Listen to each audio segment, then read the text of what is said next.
Hello friends, welcome back to my channel SRK drama explain. Friends, ये video मैं लोगों के एंटरटेनमेंट के लिए बनाती हूँ, so please watch full, share, subscribe and like this video. जैसे कि फ्रेंड मैंने कहा था प्रीवियस पार्ट में कि मैं आप लोगों के लिए एक अमेजिंग सी स्टोरी लेकर आऊँगी, तो लेकर आ गई हूँ एक रिवेंज लव स्टोरी जो कि बहुत ही ज़्यादा अमेजिंग है, क्योंकि जिसमें हमारा हीरो रहता है वो हीरोइन से नफरत करता है और इस हद तक नफरत करता है कि उससे शादी करने की वो डिमांड करता है और फाइनली उसकी शादी हो भी जाती है।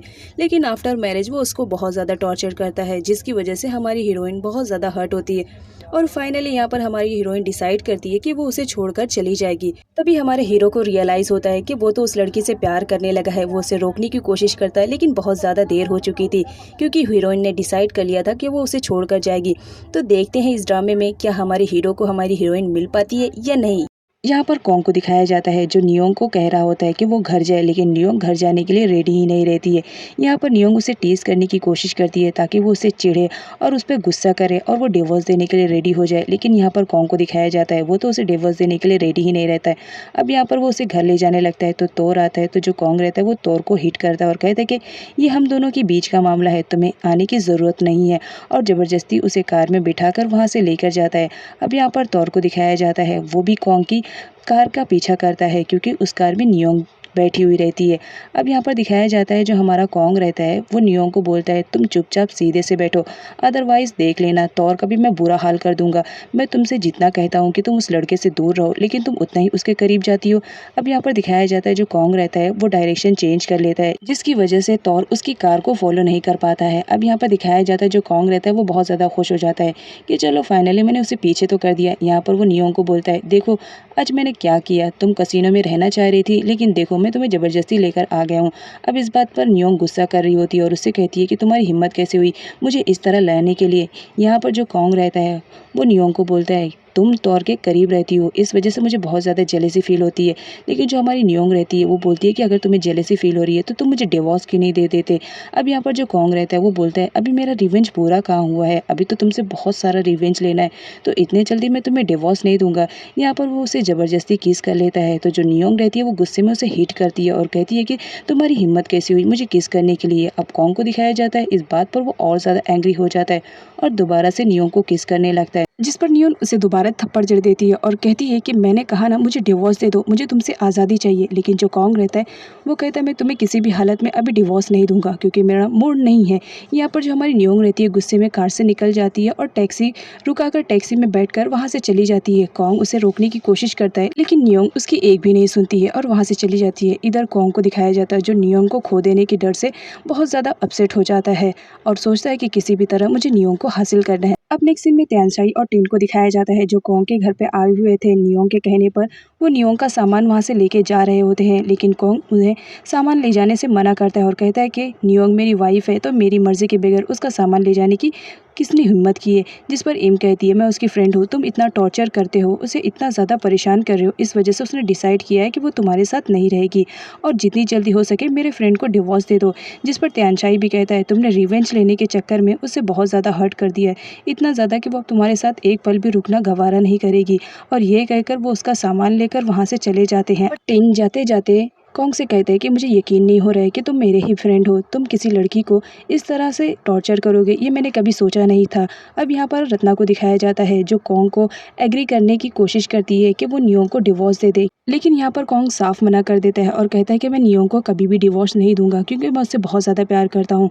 अब यहाँ पर जो रत्ना रहती है वो कहती है तुम प्यार में अंधे हो गए हो, तुम्हें तो दिखाई भी नहीं दे रहा है कि वो लड़की तुम्हें बर्बाद करने पर तुली हुई है।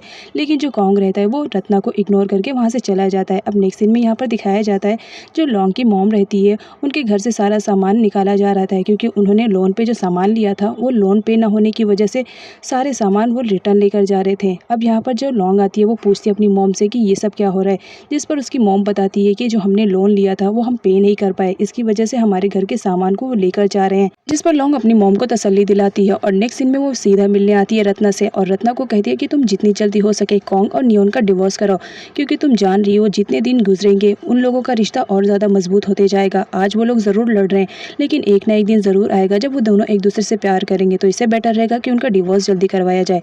अब इधर हमारी नियोंग को दिखाया जाता है जो अपसेट बैठी रहती है, लेकिन उसे जो कॉन्ग की किस रहती है वही याद आती रहती है। तभी वहाँ पर उसकी मॉम आ जाती है और उससे पूछती है कि क्या बात है, तुम बहुत ज़्यादा अपसेट दिखाई दे रही हो जब से आई हो। लेकिन यहाँ पर नियोंग नहीं बताती है।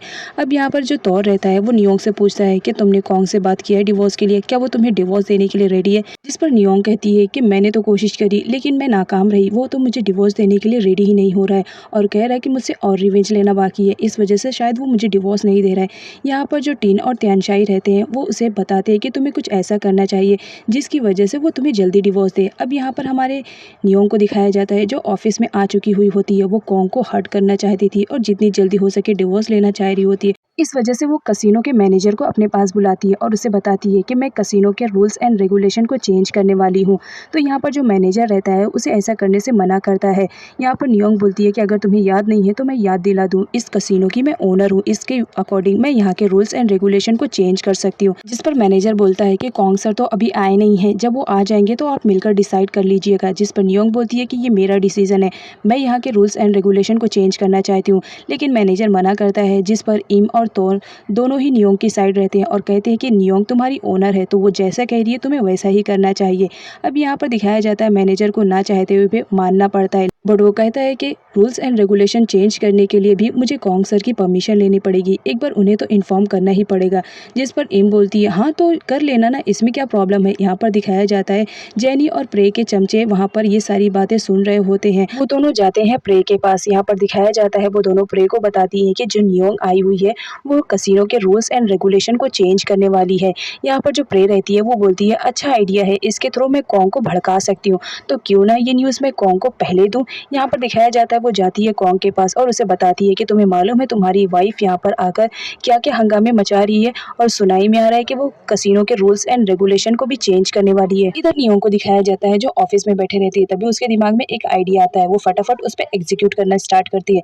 यहाँ पर वो अपने मैनेजर से बोलती है कि जितनी जल्दी हो सके एक कार खरीदो क्योंकि मुझे किसी को गिफ्ट करना है, ताकि कॉन्ग को वो जेलस फील करा सके। अब यहाँ पर दिखाया जाता है जो जेनी की फ्रेंड रहती है वो सुन लेती है और फटाफट जाती है उसे बताती है कि नियोंग किसी के लिए कार गिफ्ट करने वाली है। अब जेनी के पास एक पॉइंट मिल जाता है जिसके थ्रू वो कॉन्ग को नियोंग की लाइफ से दूर करना चाह रही होती है और ये कहती है कि मैं जितनी जल्दी हो सकेगा देखना नियोंग को कॉन्ग की लाइफ से दूर करके उसे अपनी लाइफ में एंटर कर लूंगी। यहाँ पर उसके फ्रेंड भी उसके साथ में रहते हैं और कहते हैं कि ठीक है हम भी तुम्हें इसमें सपोर्ट करेंगे।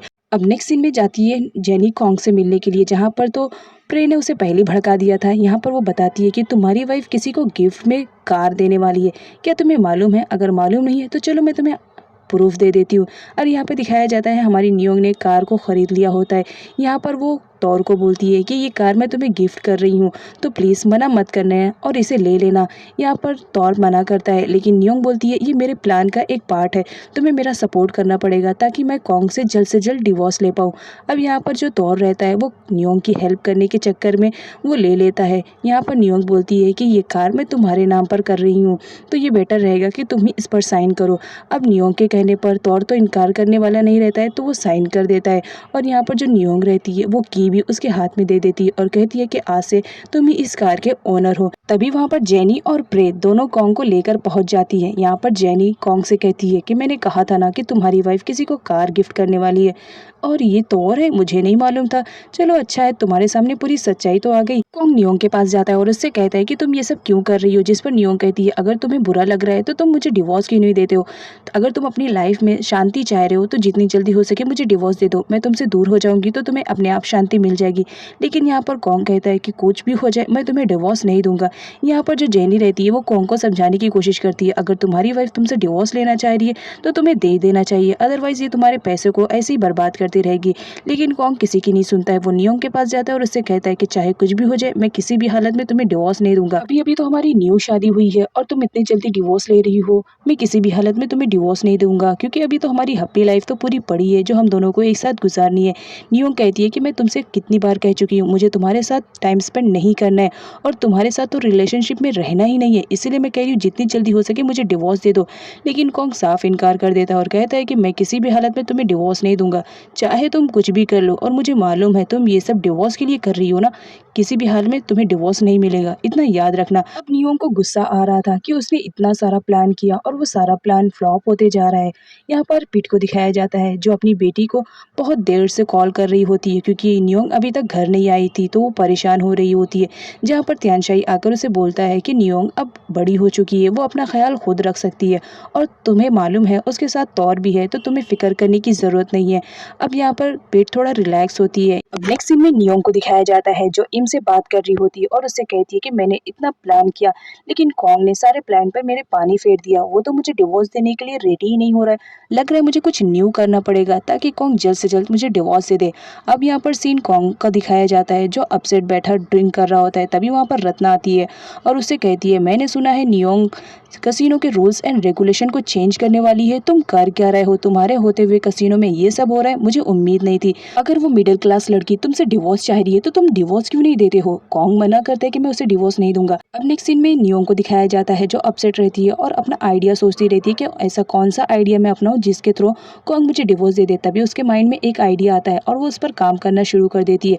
नेक्स्ट डे वो जाती है मिलने के लिए मैनेजर से और उससे कहती है कि मुझे एक वेकेशन हाउस चाहिए जो कि बहुत बड़ा हो। यहाँ पर जो मैनेजर रहता है वो उससे बोलता है कि वेकेशन हाउस के लिए बहुत पैसा लगेगा, जिस पर नियोंग बोलती है पैसों की फिक्र तुम मत करो, कसिनो से मिलने वाले पैसों से मैं हाउस खरीद लूंगी। यहाँ पर मैनेजर उसे बोलता है कि ये इलीगल है, लेकिन जो हमारी नियोंग रहती है वो नहीं मानती है।